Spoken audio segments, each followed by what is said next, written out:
गाजियाबाद से खबर है, कविनगर में चेन स्नैचिंग की वारदात सामने आई है। स्कूटी सवार ने वारदात को अंजाम दिया। आपको बता दें, युवक के गले से चेन लूटकर फरार हो चला। चेन स्नैचिंग की वारदात सीसीटीवी में कैद हो गई। देखिए तस्वीरें आप देख सकते हैं, युवक के गले से चेन लूटकर स्कूटी सवार फरार हो चला है। हालांकि फुटेज अब सामने आ गया है। फुटेज के आधार पर पुलिस आगे की कार्रवाई में जुट गई है। साथ ही साथ पुलिस आगे की तफ्तीश में जुट गई है और इस चेन स्नैचर को पकड़ने की कवायद भी जोरों पे है। तो कविनगर में चेन स्नैचिंग की वारदात को अंजाम दिया गया है। स्कूटी सवार ने इस पूरी वारदात को अंजाम दिया है। देखिए तस्वीरें आप देख सकते हैं। तो युवक के गले से चेन लूटकर ये स्कूटी सवार फरार हो चला और चेन स्नैचिंग की पूरी वारदात सीसीटीवी फुटेज में कैद हो गई है और इसी सीसीटीवी फुटेज के आधार पर पुलिस आगे की कार्रवाई में जुटी हुई है। तो ये देखिए तस्वीरें आप देख सकते हैं, स्कूटी पे किस तरह सवार एक शख्स आता है और एक युवक के गले से चेन लूटकर फरार हो चलता है।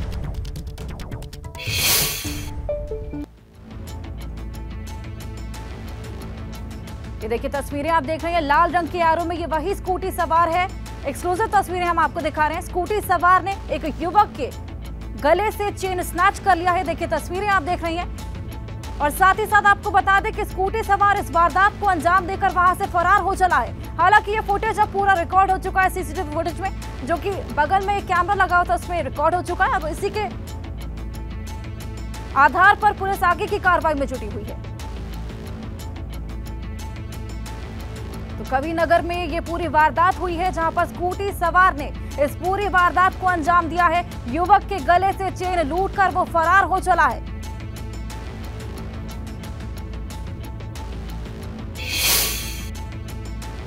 और अगली खबर रायबरेली से है, जहां पर दबंगों का एक परिवार पर हमला करने का मामला सामने आया है। थाने के पास महिलाओं की जमकर पिटाई की गई। आपको बता दें, दबंगों की पिटाई में कई महिलाएं घायल भी हुई हैं। महिलाओं की पिटाई का वीडियो भी अब सामने आया। देखिए तस्वीरें आप देख रहे हैं, थाने के पास का ये पूरा वीडियो है, जहां पर महिलाओं की पिटाई की गई। दबंगों की पिटाई में कई महिलाएं चोटिल हुई हैं, घायल हुई हैं और फिलहाल उनका इलाज जारी है। देखिए इस पूरे फुटेज के आधार पर फिलहाल आगे की कार्रवाई की जाएगी। रायबरेली में ये दबंगों ने परिवार पर हमला किया। इस पूरे परिवार में महिलाएं भी शामिल थी। थाने के पास का ये वीडियो बताया जा रहा है, जहां पर महिलाओं की जमकर पिटाई की गई है। आप देखिए पिटाई में कई महिलाएं चोटिल हुई हैं और अब ये वीडियो वायरल होने लगा है, जिसके आधार पर पुलिस आगे की तफ्तीश में जुटी है। हालांकि बात पता नहीं लग पाया कि विवाद किस वजह से हुआ है, लेकिन ये दबंग थे जिन्होंने परिवार पर हमला बोल दिया और इस पूरे परिवार में महिलाएं भी शामिल थी और महिलाओं की भी पिटाई की गई है। ये देखिए एक्सक्लूसिव तस्वीरें हम आपको दिखा रहे हैं, किस तरह दबंग परिवार पर हमला करते हुए नजर आ रहे हैं। देखिए लाठियों से हमला करते हुए नजर आ रहे हैं और इस परिवार में जो महिलाएं शामिल थी उन पर भी हमला किया गया है। अब देख सकते हैं किस तरह महिलाओं पर हमला करते हुए कुछ दबंग नजर आ रहे हैं। दबंगों की पिटाई में आपको बता दें कई महिलाएं घायल भी हुई हैं। और खबर एटा से है, जहां पर जमीन के विवाद में दो पक्षों में जमकर मारपीट हुई। दबंगों ने लाठी और डंडों से जमकर ये मारपीट की है। महिलाओं और बच्चों समेत 6 लोग इस पूरी वारदात में घायल हुए हैं। घायलों का इलाज जारी है अस्पताल में। 2 दिन पहले दबंगों पर मारपीट का आरोप लगा है। कोतवाली देहात के नगला फरीद गांव की घटना। तो 2 दिन पहले भी दबंगों ने मारपीट की थी और अभी उसी कड़ी में आज फिर से एक मामला सामने आया है। आपको बता दें, जमीन को लेकर ये जो विवाद हुआ था, इसमें 2 पक्षों में मारपीट हुई है। लाठी डंडों से मारपीट की गई है। महिलाओं और बच्चों समेत 6 लोग इस पूरी वारदात में घायल हुए। मेरे पापा खेत में गए थे, हम तो जा रहे थे खेत में लैट्रिन करने पापा को, तो हमको पहले पकड़ लिया था जगत सिंह दूधियाना और उसके लड़के ने छूटे वाले। दूसरे दिन 2 दिन पहले जगह ठाकुर की थी, वो मैंने खेत ले लिया था। उसमें कह रहा था हमारी जगह, मैंने कही मेरी है तो तेरी होगी तो मेरा नाप के देते 1 बीघा 25 से है, तो उसकी होगी तो दे दूँगा। और फिर सरकारी रफ्ता पूरा की रफ्ता आ रही है, मैं कब्जा कराऊँगा, दूसरा भी कराऊँगा कब्जा। और खबर झांसी से है, जहां पर पुलिस मुठभेड़ में 2 बदमाश घायल हो चले। 2 दिन पहले हुए लूटकांड में शामिल थे ये बदमाश। लूट की वारदात को अंजाम देने जा रहे थे बदमाश और उसी बीच पुलिस को देखकर बदमाशों ने फायरिंग शुरू कर दी। जवाबी फायरिंग में दोनों बदमाशों के पैर में गोली लगी है और फिलहाल उनका इलाज जारी है। आपको बता दें, 2 दिन पहले हुए लूटकांड में भी शामिल थे ये बदमाश और लूट की वारदात को जब ये अंजाम देने निकले थे तो पुलिस को देखकर जब ये भागने के फिराक में थे, उन्होंने फायरिंग शुरू कर दी और जवाबी फायरिंग में दोनों बदमाश के पैर में गोली लग गई है। फिलहाल दोनों घायलों को इलाज के लिए अस्पताल में भर्ती करवा दिया गया है। तो कई लूट की वारदातों को अंजाम दे चुके हैं। 2 दिन पहले भी लूटकांड में शामिल थे और उसी कड़ी में जब लूट की वारदात को अंजाम देने जा रहे थे, उसी बीच जब इन्होंने पुलिस को देखा तो वहां से भागने की कोशिश की और साथ ही साथ फायरिंग भी शुरू कर दी। और उसी बीच जवाबी फायरिंग में दोनों बदमाशों के पैर में गोली लग गई। तो आए दिन लूट की वारदातों को अंजाम दिया करते थे। पुलिस को बड़ी सफलता हाथ लगी है। 2 बदमाश यहां पर घायल हो गए हैं, पैर में इनके गोली लगी। और खबर बरेली से है, जहां पर पुलिस और गौ तस्करों के बीच मुठभेड़ हुई है। पुलिस ने 4 गौ तस्करों को गिरफ्तार कर लिया है। मुठभेड़ के दौरान सिपाही भी गोली लगने से घायल हुआ है। गौकशी को लेकर हिंदू संगठनों में आक्रोश था। हिंदू संगठनों ने पुलिस के खिलाफ नारेबाजी भी की। बहेड़ी थाना क्षेत्र के अखा गांव के जंगल में ये मुठभेड़ हुई तो हिंदू संगठन ने पुलिस के खिलाफ जो नारेबाजी की थी, लेकिन उसी बीच पुलिस को सफलता हाथ लगी है। 4 गौ तस्करों को पुलिस ने गिरफ्तार कर लिया है। इनके बीच में मुठभेड़ हुई थी और आपको बता दें, मुठभेड़ के दौरान एक सिपाही भी गोली लगने से घायल हुआ है। तो मुठभेड़ के दौरान फायरिंग भी हुई थी, जिसमें 4 गौ तस्करों को गिरफ्तार किया गया है। हालांकि कुछ दिन पहले हिंदू संगठनों ने पुलिस के खिलाफ नारेबाजी भी की थी, उनके बीच में आक्रोश था, लेकिन उसी के बीच में मुठभेड़ में 4 लोगों को गिरफ्तार कर लिया गया है।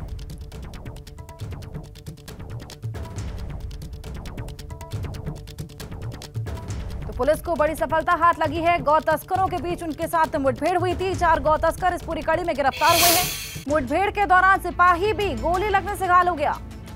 ये देखिए, 2 तस्वीरें आप देख रहे हैं। गौ तस्करों से जो मुठभेड़ हुई थी उसकी तस्वीर हम आपको दिखा रहे हैं। साथ ही साथ हिंदू संगठनों में जो आक्रोश था उसको लेकर नारेबाजी भी की गई थी, लेकिन अब उसी कड़ी में 4 गौ तस्करों को पुलिस ने गिरफ्तार कर लिया है। बड़ी सफलता पुलिस के हाथ लगी है। साथ ही साथ इस पूरे वारदात में मुठभेड़ के दौरान एक सिपाही भी गोली लगने से घायल हो गया। गिरफ्तार किया गया है। इन्हीं में से एक अभियुक्त मंजूर अहमद, जो नजरगंज बहेड़ी का रहने वाला है, उसके द्वारा गौकशी के उपकरण बताने के लिए पुलिस पार्टी को ले गया और जहां पर उसने पहले से एक लोडेड तमंचा छुपा रखा था, उससे पुलिस पार्टी पर उसने फायर किया, जिसमें एक सिपाही के हाथ में गोली लगी है। पुलिस पार्टी ने भी जवाबी फायरिंग की और उसमें उसके पैर में गोली लगी है। दोनों को इलाज के लिए अस्पताल में भर्ती कराया गया है और आवश्यक कार्रवाई संपादित कराई जा रही है। अगली खबर औरैया से है, जहां पर बाइक सवार युवक को दबंगों ने गोली मार दी। डेयरी से दूध लेकर घर लौट रहा था युवक, पीछे से आ रहे दबंगों ने युवक पर फायरिंग कर दी। घटना के पीछे जमीनी विवाद बताया जा रहा है। घायल युवकों को डॉक्टर ने सफाई रेफर कर दिया है, तो हालत गंभीर बनी हुई थी, इसलिए घायल युवक को डॉक्टर्स ने फिलहाल सफाई रेफर कर दिया है। लेकिन युवक पर फायरिंग की घटना के पीछे जमीन का विवाद बताया जा रहा है। तो जब डेयरी से दूध लेकर घर लौट रहा था युवक, उसी बीच दबंगों ने पीछे से आकर उसे गोली मार दी, जिसके चलते वो घायल हो गया। और आपको बता दें कि उसकी हालत फिलहाल गंभीर बनी हुई है, जिसके चलते डॉक्टर्स ने उसे सफाई रेफर कर दिया है। तो जमीनी विवाद को लेकर दबंगों ने एक युवक को गोली मार दी है। डेयरी से घर लौट रहा था और उसी बीच दबंगों ने ये गोली मारी।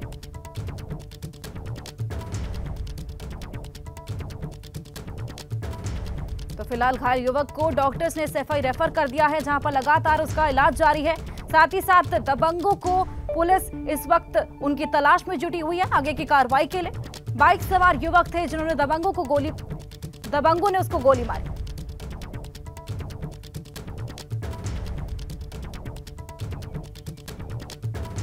मामला जाता खेती को चक्कर को दिन कर चलो, हम लड़कन को यहाँ राकत नहीं होते और ये लड़का ये मारने को कुछ दिन से हम कई दरखास्त दे चुके, ऊपर तक है। हमारी पुलिस ने सुनवाई गई है, पुलिस तो पुलिस जाके अपने कर आई, अपने जो कचकर करके चली गई।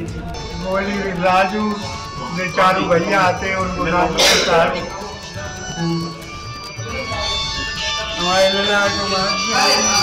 चाचा के लड़के जो हैं राजेश कुमार दीक्षित और उनके साले और 2 अन्य आदमियों ने उनके ऊपर जानलेवा हमला कर दिया है और जान से मारने की नीयत से गोली चलाई है। उनको तत्काल पुलिस द्वारा प्राथमिक उपचार के बाद और अच्छे इलाज के लिए सही रेफर कर दिया गया है।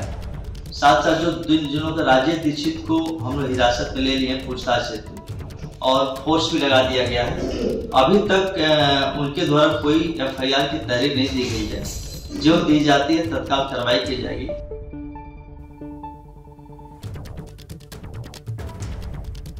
तो औरैया से खबर है, बाइक सवार युवक को दबंगों ने गोली मार दी है। डेयरी से घर लौटते समय ये पूरा हमला किया गया। युवक की हालत इस वक्त गंभीर बनी हुई है। इलाज के लिए डॉक्टर्स ने उसे सफाई रेफर कर दिया है। बताया जा रहा है कि घटना के पीछे जमीन का विवाद वजह रही है, जिसकी वजह से दबंगों ने युवक पर फायरिंग की है। तो स्कूटी पर सवार था युवक, जब पीछे से दबंग आए और युवक पर फायरिंग कर दी, जिसमें वो बुरी तरह से घायल हो गया था। तो आपको बता दें कि परिवार वालों का रो रो कर बुरा हाल है। कोहराम मचा हुआ है इस वक्त घर पे। साथ ही साथ बताया जा रहा है कि जमीनी विवाद को लेकर इस पूरी वारदात को अंजाम दिया गया।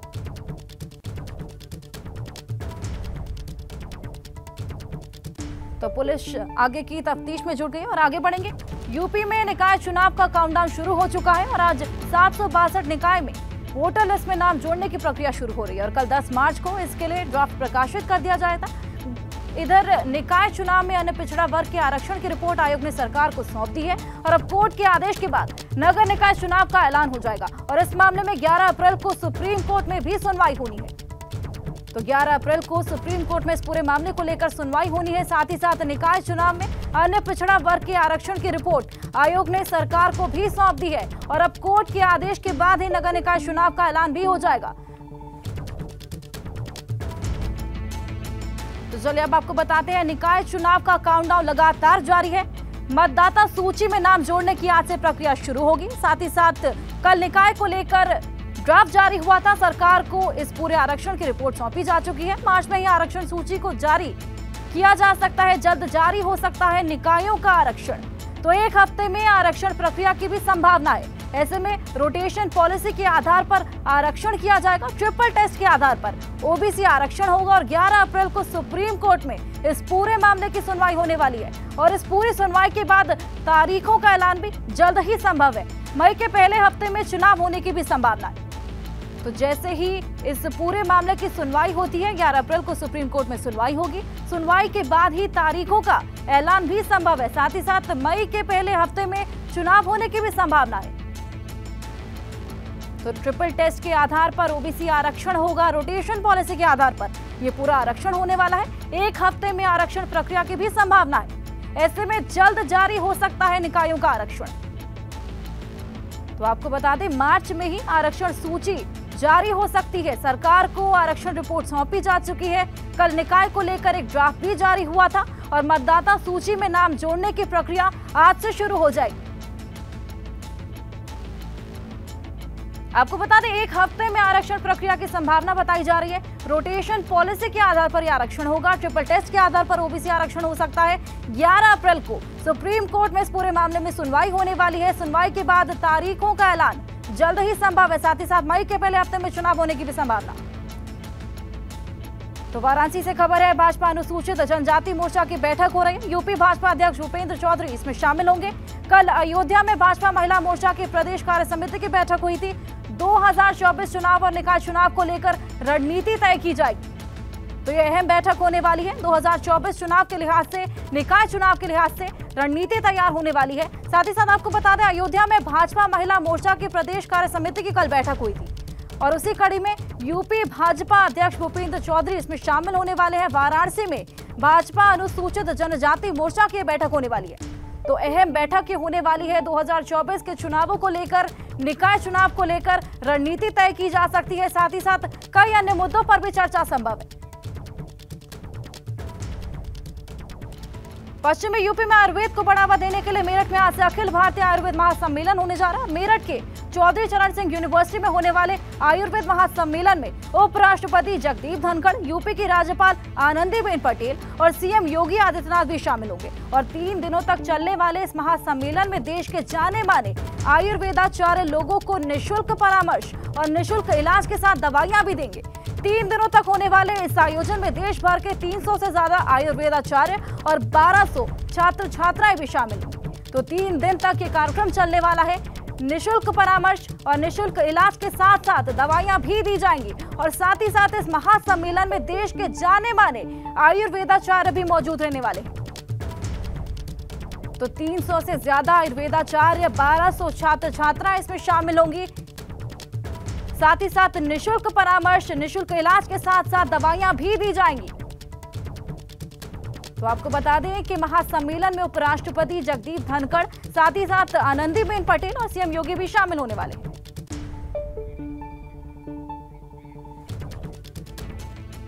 तो सीएम योगी आदित्यनाथ मेरठ पहुंचे हैं, राज्यपाल आनंदीबेन पटेल भी मेरठ पहुंची हुई हैं। आपको बता दें आयुर्वेद महासम्मेलन में ये शिरकत करने के लिए पहुंचे हैं। महासम्मेलन आयुर्वेद को लेकर होने वाला है, आयुर्वेद को बढ़ावा देने के लिए महासम्मेलन होने वाला है।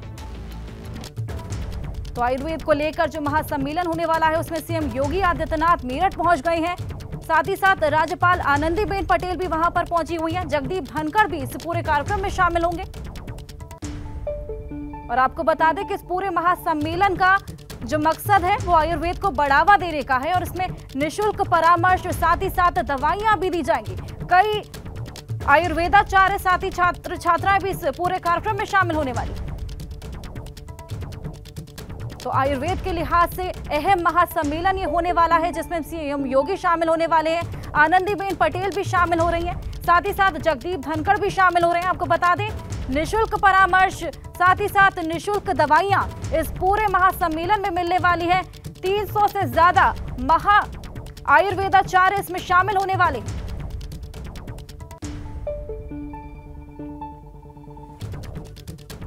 तो कार्यक्रम में सीएम योगी पहुंच चुके हैं, कार्यक्रम की शुरुआत होने वाली है। राज्यपाल आनंदीबेन पटेल भी मेरठ पहुंची हैं। साथ ही साथ आयुर्वेद महासम्मेलन में ये सभी शिरकत करने के लिए पहुंचे हैं। आयुर्वेद के लिहाज से ये महासम्मेलन बेहद अहम होने वाला है। मुरादाबाद में पुलिस ने एक स्कूटी का 27,000 का चालान काटा है। दरअसल सोशल मीडिया पर एक वीडियो वायरल हो रहा है जिसमें एक बच्चा स्कूटी चलाते हुए नजर आ रहा है। और इतना ही नहीं, स्कूटी पर 4 अन्य बच्चे भी सवार हैं जो कि जान को जोखिम में डालकर सफर करते हुए नजर आ रहे हैं। किसी ने यह वीडियो शूट किया है जो कि सोशल मीडिया पर अब वायरल होने लगा है। वीडियो का संज्ञान लेते हुए ट्रैफिक पुलिस ने स्कूटी का नंबर जांच पर कार्रवाई करवाई है और साथ ही साथ ऑनलाइन जुर्माना लगाया गया। वायरल वीडियो मुरादाबाद के मुगलपुरा कोतवाली इलाके के जामा मस्जिद पुल का बताया जा रहा है। देखिए आप तस्वीरें आप देख सकते हैं, 4 बच्चे एक स्कूटी पर सवार हैं। एक्सक्लूसिव तस्वीरें हम आपको दिखा रहे हैं। ये वही वीडियो है जो कि वायरल होने लगा है। स्कूटी में 5 नाबालिग बच्चे सवार हैं। पुलिस ने अब इस स्कूटी का 27,000 रुपए का चालान काटा है। आपको बता दें कि ये जुर्माना ऑनलाइन किया गया। तो जब ये वीडियो वायरल होने लगा, किसी ने ये वीडियो को शूट कर लिया था और उसके बाद वीडियो का संज्ञान लेते हुए ट्रैफिक पुलिस ने इस स्कूटी का नंबर जांच कर इसके ऊपर कार्रवाई की है। ऑनलाइन जुर्माना लगाया गया है, 27,000 का जुर्माना। आपको बता दें कि ये वायरल वीडियो मुरादाबाद के मुगलपुर कोतवाली के जामा मस्जिद पुल का बताया जा रहा है। तो 5 नाबालिग बच्चे एक स्कूटी पर सवार हैं। एक बच्चा आपको स्कूटी चलाते हुए नजर आ रहा होगा। अभी एक प्रेस पेपर डालेंगे। तो आप देखिए किस तरह जान को जोखिम में डालकर 5 बच्चे एक स्कूटी पर सवार हैं। पुलिस ने इस स्कूटी का 27,000 का चालान काटा है। ये एक वीडियो वायरल हुआ था जिसमें मुगलपुरा थाने में चालान किया है, जिसमें 27,000 का चालान किया गया है और वो नियम विरुद्ध कार्रवाई चला रहे थे, इसीलिए उस पर कार्रवाई की।